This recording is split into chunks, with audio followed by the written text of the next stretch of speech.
All right, hi there. Welcome to Believe in Bills. Adam Benigni, WGRZ TV, Sports Talk Live, Buffalo, Sal Maiorana, Rochester, Democrat, and Chronicle. Sal, I hope your drive over and back to Orchard Park was a heck of a lot better than that first preseason game was on Yeah. Saturday. Yeah, left bright and early on Saturday. Got there with plenty of time. It was not much traffic early, and then the ride home was pretty easy. But thinking about what I had just witnessed, my God, that was I didn't expect a whole lot out of the preseason opener. I never do, Adam, but I did not expect the Bills to be as bad as they were in every phase. I mean, it's one thing if one side of the ball was sloppy or there were a couple turn whatever. They were just bad from start to finish on offense, defense, and special teams. And that was a surprise for a Sean McDermott team to come out that flat, especially, they had a pretty good crowd there. There was probably 40 or 50,000 people there. That was just a disappointing effort. And again, I'm not going to read much into it, but man, what a flop for the first game. Yeah, I think, and this is not to make an excuse for anyone or anything, certainly, but you and I, dating back to the Super Bowl era, I think know very, very well not to read too much into the NFL preseason at all. I think it's one of the worst products in sports. I Yeah. understand the economics of it and the necessity of it in some cases and the purpose that it does serve. But I mean, the product on the field itself, I think, speaks for itself in negative terms. But kind of to your point, maybe with a lot of the turnover we've seen here and the changes we've seen in this offseason, do those kind of directly feed into a performance like that? And is within that there a cause for concern? Yeah, I think you're right. There is some turnover on this team. Technically Joe Brady is the first year offensive coordinator. They've definitely changed a few things in the playbook. Now, a lot of it is still rooted in even back to Brian Dable's principles that were initially set in place for Josh Allen. They've just continually built on that. And now Brady is tweaking things here and there, but we also have to remember that there's a lot of turnover, particularly in the wide receiver group. They're doing a couple different things on the offensive line, which we're going to get to. So things are different this training camp for the Bills, and I think that would definitely played into part of what we saw. They didn't play a few guys on defense too, who ordinarily would have started and played that first whatever it was 2 series that they were out there.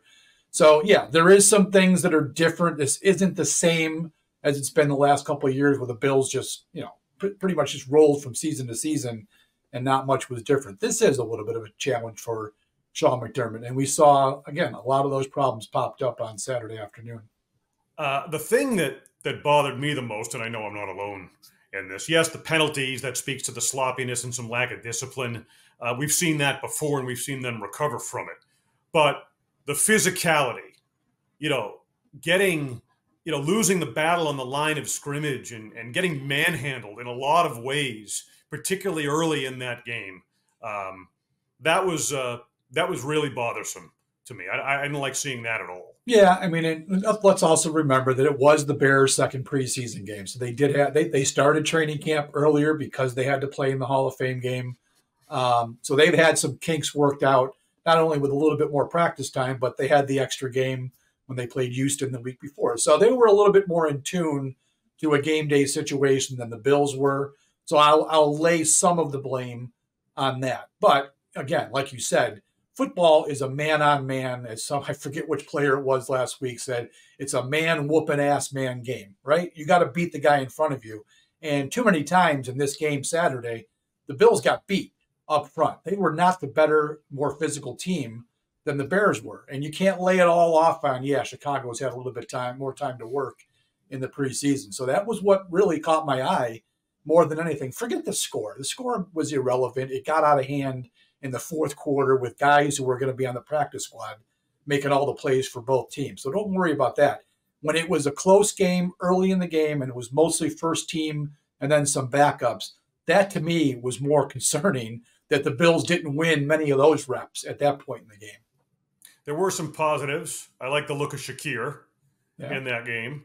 Good to see Keon Coleman make his first NFL reception, and you saw some of his athleticism out there. But you mentioned the physicality, the line, the lack of the ability to run the ball as a result of what was happening on the offensive line. And that speaks to one of the major concerns of the offseason, and that's moving on from Mitch Morse, right? There's going to be an adjustment phase and a learning curve there without question. Yeah, and I may have said it on this show, one of the first ones we did, but I've been saying it right along. I was not in favor of the Mitch Morse move. Now, I understood that it was $8 million in salary cap savings, but that guy was Josh Allen's center for 5 years. He's still a perfectly good functional center in the NFL, and I thought it was a risk that the Bills took in moving on from him, coming off a season, Adam, where they had just played the same 5 starters for every game, including the postseason. It was uncommon luck that they were all healthy all year long, but that unit put together a nice season. It was one of the surprises, I thought, of 2023 is how they played pretty well. We saw Spencer Brown take a step forward last year. Deion Dawkins was good as usual. Morse, McGovern fit in very well at left guard, and Torrance was really a surprise, playing every snap as a rookie.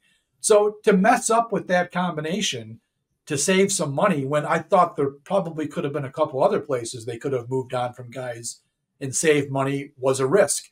Now you got McGovern at center. He's never played that position in the pros, so we'll see. And you moved in David Edwards to the left guard spot, who, he had a little bit of a pedigree with the Rams. I think he started at least part of his time with the Rams, and Cromer was the O-line coach, so they've got the connection. But this was a backup last year who couldn't beat out A, McGovern, and B, Torrance. Now he's your starting left guard. So did we really think it was all going to be a smooth transition? Well, it's not going to be, and it clearly wasn't on Sunday. So I thought that was, again, we'll see how it goes. But I have not liked the Morse decision, and it might be one that comes back to bite him in the butt. Yeah, one of the reactions that I got at the time with Morse moving on was, football people sort of inside the game would say to me, he calls the protections, for just so, and that gets into the X's and O's, but that's obviously extraordinarily relevant. I mean, with that level of communication, recognition, cohesion among the group you just described and the changes, I mean, that's where, among other places, there's going to be a drop off where they need to make up a lot of ground. And he's still a good player, Adam. I mean, you look at what he did last year. You go to the PFF grades. Not that I really use those. I don't pay too much attention to the grades. They have great analytical stats. Their grades, I don't know, but he did grade out pretty well from their perspective, and they do study the film probably more than I do. So I didn't like the move. I know we're that's 4 or 5 months removed from that, but again, we have some evidence in this first preseason game that things certainly weren't great. And I will give them grace on the fact that, Allen said it, McGovern said it after the game. They only had a few run plays that were even in the game plan. They were simple, easy plays. They weren't game planning for them. I get all that. But as we said at the top of the show, it's a physical game, and they got out-physicaled in this game. And game plan or not, or how simple the runs were, if you can't beat the guy in front of you, that's a problem, and it was a big problem Saturday. Yeah, preseason or not, that's my big takeaway on the negative side coming out of this game. Sean McDermott speaking to the media on this Monday as training camp continues now when they look toward preseason game. Joint practice with the Pittsburgh Steelers, then a preseason game down in Pittsburgh on Saturday night, preseason game number 2. And the quarterback situation has come up. Buechele, an injury, a neck, I believe it is, and they're going to be looking to bring somebody else in. What's your take on the latest with that situation? Yeah, I mean, look, Shane Buechele he's Shane Buechele, right? He was going to be the practice squad quarterback, and there's probably almost no chance they would even need him during the season, knock on wood. But you got to have somebody. You got to have an arm in there, and he's probably going to be gone for at least what McDermott said. It's going to be an extended period. So, there's some guys out. Trevor Simeon's out there, right? Who else? Jake Fromm is out there. There's a few guys out there, but the one name that everyone's going to be thinking about here is Matt Barkley, because like a cockroach, you can't kill Matt Barkley. He always resurfaces somewhere. I even forget where he was last year, Adam. He was somewhere last year as the practice squad guy. I can't remember, but he's out there available. It would not shock me that they make the call just because he knows the bulk of the system. I mean, obviously Brady is a new OC, so he doesn't know all of it, but he's at least familiar enough with what the Bills are trying to do and their personnel that it would probably make sense, even though I think we're all done with Matt Barkley. That's probably the most sensible move, at least until they figure out once teams start making cuts, there's going to be some guys that are going to get cut. One name that I heard that's very interesting, there's 4 quarterbacks in New England right now. And the 4th guy is Bailey Zappi, who, again, certainly not a superstar, but he's played games. He's started games in the NFL. That's not a bad guy if you want to go get him once he's cut by the Patriots to be your practice squad quarterback if he has no other good offer. So Matt Barkley might be here eventually, and maybe it's only for a few weeks and they move on. But right now, Monday afternoon over at the stadium, Josh Allen's the only quarterback practicing because Trubisky is excused for some personal matter. So a little bit of I saw Dawson Knox on one of the. I'm not there today. I'm actually taking a few days off. I saw Dalton Kincaid was throwing some passes. Somebody had a video clip of him. So it must be a weird looking practice over there at the stadium today. Well, and what McDermott also pointed out was they want to make the limit, obviously, Josh Allen's playing time in the preseason. We'll talk about that, and how much of it he should have, if at all, moving forward. But also Mitch Trubisky's. Yeah. They need a body in there to get through the preseason at this point and limit exposure to the quarterbacks that obviously they want to protect the most. And that's a key point, Adam, because Trubisky, you can't afford. I mean, he wasn't that good Saturday, but that's who Trubisky is, right? I mean, that's the kind of player he is. If Josh Allen were to get hurt, the Bills are going nowhere at quarterback. But you got to have Trubisky healthy, and I guarantee you they don't want Mitch Trubisky. If Allen plays, which I would assume maybe he'll play a quarter on Saturday, you don't want Mitch Trubisky having to go 3 full quarters. You wanted a practice squad guy to eat some of those reps. So I would think they're going to get somebody in here pretty quick, and they're going to want to use that guy Saturday night in the second half because it's a risk. It would be a risk to put Trubisky out for so long. As we move on from the Chicago game in the preseason here, I mentioned a couple of players earlier that I thought, Shakir. It was good to see Coleman. And any other takeaways that you want to mention here before we move on? And maybe on the positive side, we haven't really addressed. There wasn't much positive in that game, but things that maybe stood out to you to maybe build on moving forward. You mentioned Shakir, and I liked I like what we've seen from him in training camp. He's been one of the shining stars, I think, for them. Every ball that goes his way is caught, and the same thing happened in the game. So I liked how they used him. I think he's going to be a key part of this offense. We saw that bubble screen, whatever you want to call that screen, to Curtis Samuel. I think you better get ready for some of those this year because that really is a play. They tried that so often last year with Diggs, and he just is not suited to that play. Curtis Samuel is. So I like that they brought that out and showed us that. That was good to see. On the defensive side, I don't know. It's tough to make many judgments over there. I thought Rousseau, in the brief time he was out there, looked pretty good. Ed Oliver gave us a scare, huh? First play of the game. First play of the game, yeah. Right into the medical tent. It looks like he's going to be okay.